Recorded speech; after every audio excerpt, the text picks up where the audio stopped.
So hello guys, welcome to future India academy. So ఇవాల్టి ఈ వీడియోలో what we're going to discuss is అసలు most న్యూస్లో ఇప్పుడు ఎక్కువ ఉన్నది ఏంటి అని అంటే ఇండస్ వాటర్ ట్రీటీ. సో ఈ ట్రీటీ సింప్లిఫైడ్ వేలో చెప్పడానికి ట్రై చేస్తానండి. సో ఒకసారి చూడండి, ఈజీగా అర్థమవుతుంది. ఓకే, సో ఎందుకు ఈ కంటెస్ట్ అని అంటే రీసెంట్గా నాకు తెలిసి మీరు చూసే ఉంటారు, ఫాల్గమ్ అటాక్స్ తర్వాత ఇండియా ఏం చేసింది అని అంటే ఇండస్ వ్యాలీ ట్రీటీని సస్పెండ్ చేసింది సింపుల్గా. సో ఆ కాంటెక్స్ట్లో దీన్ని చదువుతున్నాం అండి. సో చూడండి, సో ఇండస్ వాటర్ ట్రీటీ, అసలు ఈ ట్రీటీ ఏంటి సింపుల్గా చెప్పాలని అంటే వాటర్ షేరింగ్ ట్రీటీ అండి. Okay, so let's say this is India. So ఇక్కడ నుంచి మనకి పాకిస్తాన్కి ఒక 6 రివర్స్ వెళ్తాయండి. పంజాబ్ అనే ప్లేస్లో 5 రివర్స్ కలుస్తాయి, అందుకని 5 నదియోं का ప్రవాహ్ దాన్నే పంజాబ్ అంటామండి. అయితే అన్నీ ఇండియా నుంచే పాకిస్తాన్కి వెళ్తున్నాయి.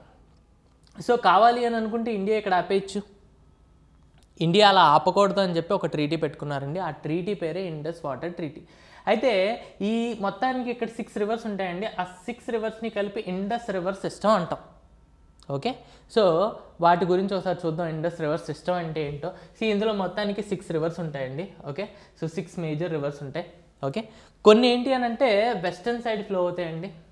ఓకే, విచ్ మీన్స్ ఇలా ఫ్లో అవుతాయి. కొన్ని ఏంటి అని అంటే ఈస్టర్న్ సైడ్ ఫ్లో అవుతాయండి, అంటే కొన్ని ఇలా ఫ్లో అవుతాయి. Okay, so western side flow అయ్యేవి ఏంటి అని అంటే ఇండస్, జీలం, చీనాబ్. రీసెంట్గా ఇండియా ఓవర్ఫ్లో చేసింది జీలం నదిని. Okay, so Indus, Jhelum, Chenab. Okay, so ఈ మూడిట్ల కాంట్రిబ్యూషన్ ఎంత అని అంటే 80% అండి. టోటల్ ఇండస్ రివర్ సిస్టంలో ఈ 3 నదుల్లో ఉండే వాటర్ కాంట్రిబ్యూషన్ ఎంత అంటే 80%. Okay, next eastern flowing reverse ఏవి అని అంటే రవి, బియాస్, సట్లస్. రవి, బియాస్, సట్లస్. ఇందులో ఎంత పర్సెంటేజ్ ఉంటుంది అని అంటే 20% ఉంటుందండి. ఎంత ఉంటుంది? 20% ఉంటుంది. అయితే ఇవన్నీ కూడా ఇండియా నుంచి పాకిస్తాన్కి వెళ్ళే రివర్స్.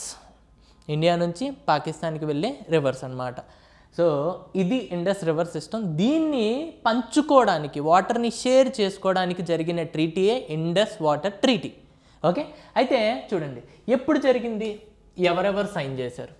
19th సెప్టెంబర్ 1916 జరిగిందండి. ఎవరెవరు సైన్ చేశారంటే మన దేశపు ప్రధానమంత్రి అప్పట్లో జవహర్లాల్ నెహ్రూ, అలానే వాళ్ళ దేశపు ప్రెసిడెంట్ ఆయుబ్ ఖాన్, అలానే మీడియేటర్ కింద వరల్డ్ బ్యాంక్ ఉందండి. ఓకే, బేసిక్గా ఏమైంది అని అంటే అసలు ఇది ఎందుకు అవసరం అని అంటే ఎప్పుడైతే 1947 వచ్చిందో దేశం 2గా విడిపోయింది. నార్మల్గా విడిపోలేదండి, కొట్టుకుంటూ విడిపోయింది. అయితే పాకిస్తాన్కి ఒకటే భయం, 6 నదులు అక్కడి నుంచి ప్రవహించి ఇండియా నుంచి పాకిస్తాన్లోకి వస్తున్నాయి. వీళ్ళు ఎక్కడైనా ఆపేస్తారేమో అని భయంతో పరిగెట్టింది వరల్డ్ బ్యాంక్ వరకు వెళ్ళింది. అయితే వరల్డ్ బ్యాంక్ ఇండియాను ఒకవైపు, పాకిస్తాన్ ఒకవైపు కూర్చోబెట్టి ఈ ట్రీటీ ఒకటి చేసుకోండి, సో దట్ ఫ్యూచర్లో మీకు భయం లేకుండా ఉంటుంది అని చెప్పి ఒక ట్రీటీని చేశారండి. ఆ ట్రీటీయే మన Indus water treaty. So the rivers flowed from India to Pakistan.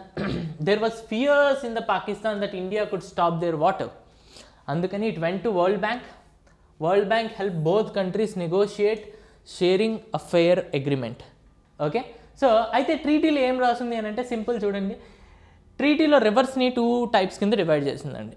ఒకటి వెస్టర్న్ ఫ్లోయింగ్ రివర్స్ మనకు తెలుసు, Indus, Jhelum, Chenab. And eastern flowing rivers Ravi, Beas, Sutlej. So western flowing rivers అన్నింటి మీద ఫుల్ రైట్స్ పాకిస్తాన్కి ఇచ్చారండి. అంటే 80% వాటర్ పాకిస్తాన్కి ఇచ్చేసారు. దీని మీద వాళ్ళు డ్యాములు కట్టుకోవచ్చు, హైడ్రో పవర్ ప్లాంట్స్ కట్టుకోవచ్చు, ఏమైనా కట్టుకోవచ్చు, ఇరిగేషన్కి దేనికైనా వాడుకోవచ్చు. అలానే ఇండియాకు ఓన్లీ 20% వాటర్ ఇచ్చారు, రవి, బియాస్, సట్లస్. దీని మీద డ్యాములు కట్టుకోవచ్చు, హైడ్రో ఎలక్ట్రిక్ పవర్ ప్లాంట్స్ కట్టుకోవచ్చు, ఏవైనా కట్టుకోవచ్చు. ఓకే, బట్ 20% వాటర్ అనేది ఇచ్చారనమాట ఇండియాకి. అయితే మిగిలిన ఏవైతే ఇండస్ కానీ, జీలం కానీ, చీనాబ్ ఉన్నాయో దాని మీద ఇండియాకి ఎటువంటి రైట్స్ లేవా అని అంటే ఉన్నాయండి. దాన్ని డ్రింకింగ్ వాటర్ పర్పస్ యూస్ చేసుకోవచ్చు, ఎందుకంటే డ్రింకింగ్ వాటర్ అంతా తాగేస్తారు ఎక్కువ తాగరగా. ఇరిగేషన్ పర్పస్ యూస్ చేసుకోవచ్చు, ఆ ఏరియాలో పెద్దగా పంటలు కూడా ఉండవు కాబట్టి ఇరిగేషన్ పర్పస్కి అలౌ చేసేసారు. సో లిమిటెడ్ అది కూడా.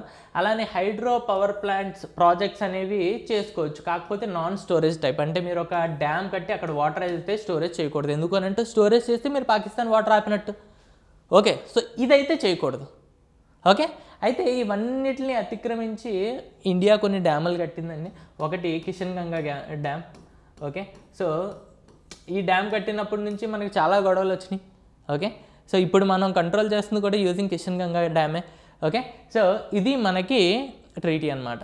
అయితే రెండిట్లో ఎవరు ఉల్లంఘించినా కూడా ఏంటి అని అంటే ఫస్ట్ ప్రాసెస్ ఏంటి అని అంటే నెగోషియేట్ చేసుకుంటారండి. రెండు కంట్రీస్ ఒక దగ్గర ఒకటి కూర్చొని నెగోషియేట్ చేసుకుంటారు. ఒకవేళ వాళ్ళ వల్ల కాలేదు అని అంటే అప్పుడు వరల్డ్ బ్యాంక్ వెళ్తారు. వరల్డ్ బ్యాంక్ ఇద్దరి మధ్యలో నెగోషియేషన్ చేస్తుంది. అప్పటికీ అవ్వకపోతే ఇంటర్నేషనల్ కోర్ట్ ఆఫ్ జస్టిస్కి వెళ్తారండి. సో ఇది పద్ధతి. అయితే ఇండియా ఇప్పుడు సస్పెండ్ చేసింది. పాకిస్తాన్ ఏమైనా చేయగలదా అంటే ఫస్ట్ తను చేయగలిగేది నెగోషియేషనే, దాని తర్వాత వరల్డ్ బ్యాంక్, దాని తర్వాత ఇంటర్నేషనల్ కోర్ట్ ఆఫ్ జస్టిస్. అందుకని ఇండియా ప్రతిసారి ప్రతి కంట్రీకి వెళ్ళి పాకిస్తాన్ టెర్రరిజంని ప్రమోట్ చేస్తుంది కాబట్టే మేము ఈ వాటర్ ఆపామని చెప్పింది అనమాట. సో నాకు తెలిసి this is going to be a fair deal. So please for the such kind of videos please watch our channel. Okay, so please share among your friends as well. Thanks a lot for watching.